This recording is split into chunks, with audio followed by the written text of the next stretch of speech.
নারীর পিছু পিছু বাপের ঘরে লক্ষ্মী আমি, স্বামীর ঘরে অন্নপূর্ণা, ছেলের ঘরে জননী আমি।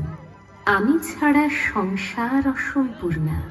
আমার থেকে আপন করতে আর কি কেউ পারে? বাপের ঘরকে ছেড়ে এসেও পরকে বাঁধি ঘরে।